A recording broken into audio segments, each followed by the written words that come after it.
Come to the screen and check out this video. That light pole just sinking into the ground, all of that dirt coming up.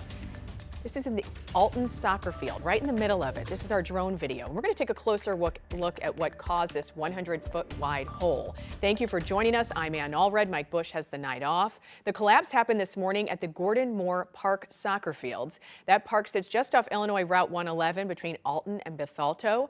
And that's where we find 5 on your side's Holden Kerwicki. Holden, what happened? Well, and that's what mining inspectors are still trying to figure out. But the good news is that no one here at the park or inside the underground limestone mine was hurt by the collapse. The bad news is it could be some time before those inspectors have an idea what caused the ground to give way. On a typical summer day, Moore Park in Alton is typically packed with people. But that may not be possible for the foreseeable future. We experienced obviously a big sinkhole in the middle of our turf fields. Alton Parks and Rec Director Michael Haynes told 5 on Your Side he was first made aware of the problem around 8 a.m. By the time we saw it, it had already collapsed. Yeah, it was right around then, whenever it kind of all went at once. The collapse occurred in the middle of Soccer Field 3, where teams of kids would typically be sitting. But thankfully, no one was hurt. Yeah, I can't imagine it being when we had a bunch of people out here. Yeah, so we're fortunate. According to a spokesman for New Frontier Materials, the roughly 100-foot wide hole that's estimated to be over 30 feet deep was caused due to subsidence of their underground limestone mine. You know, they were able to get all of their workers out from underground in the mines, which is the most important thing. You know, everybody, it sounds like they're safe, and there was nothing going on, obviously, at the surface to where we had any issues up here. As the Mine Safety Health Association begins an investigation into the subsidence, New Frontier says it's working with Alton officials to fix the issue as quickly as possible. We're kind of waiting to hear back from the mine and see what the geologists and the engineers have to say about it, and just follow their lead on where to go from here. They can determine what happened, why it happened, how to prevent it, and how we fix what has happened here. Though we've been told that the area is safe, both parks officials and the owner of the neighboring golf course have decided to keep things closed out here until they get the all clear from the mining inspectors. Reporting live in Alton, Illinois, Holden Kerwicki, 5 on Your Side. Road rage leads to a shot being fired at a car with a grandmother, a mother, and an 11-month-old inside. The mother told police she was driving near Olive and Skinker in St. Louis this afternoon when a woman in a black car pulled alongside her, started screaming, and pointed a gun. The woman sped off. The other driver followed and shot out one of her windows. Flying glass landed on her baby. He wasn't hurt, though. It appears to be an act of road rage. We don't know at this point the suspect, the person who pulled the trigger. That person is not in custody, but we are in the middle of our investigation, and we are going to do everything we can to hold that person accountable. Police are searching for surveillance video and witnesses. Tonight, thousands of people could soon be eligible for a refund after the city of St. Louis recently settled a lawsuit over its earnings tax.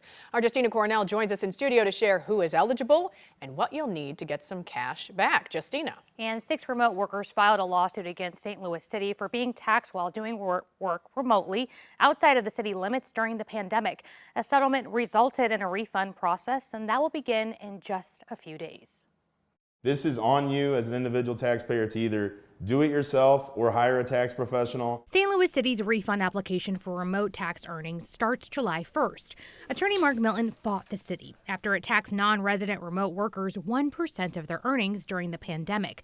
That settlement led us to here, resulting in refunds. So who can apply? Anyone who did not live in the city during those years would be potentially eligible for an earnings tax refund. This applies if you live outside city limits, worked remotely in the years 2020 to 2023, and have a city employer.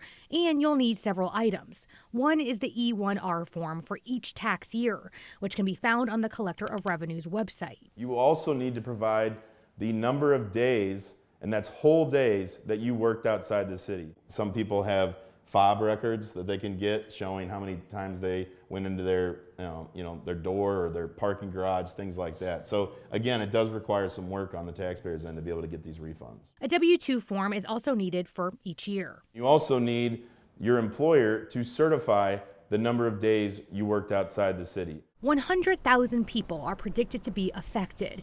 The city has set aside $26 million for the refunds. Milton suggested working sooner rather than later. This is a tight window. You have to be proactive with it. Also, the earlier you get your refund claim in, the sooner you're going to get your money.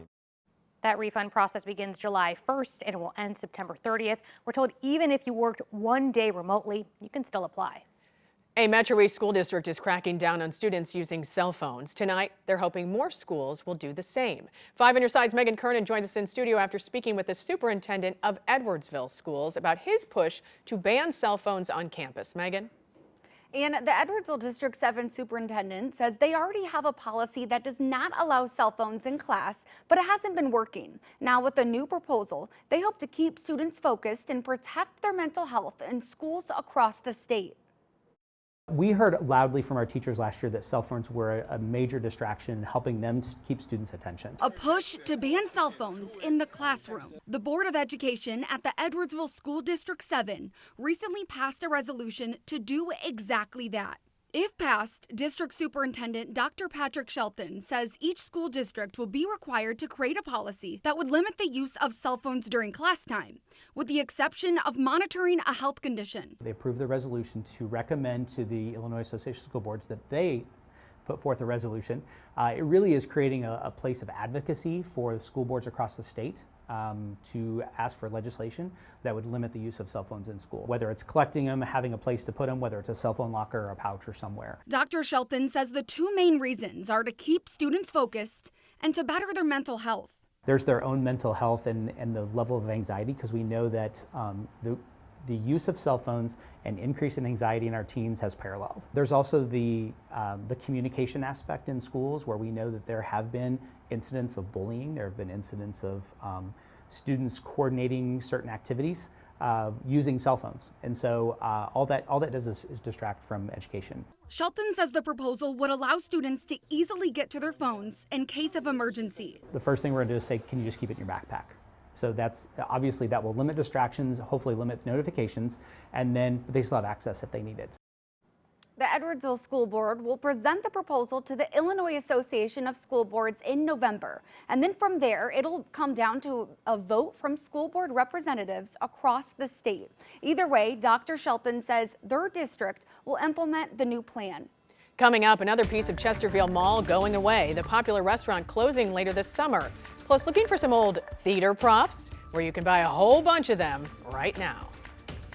Skies clearing out around the St. Louis area. Temperatures are back into the mid-80s as the rain pushes away, but the drier air, well, it's taking a little longer to get here. We're tracking the next round of rain as we head towards the weekend.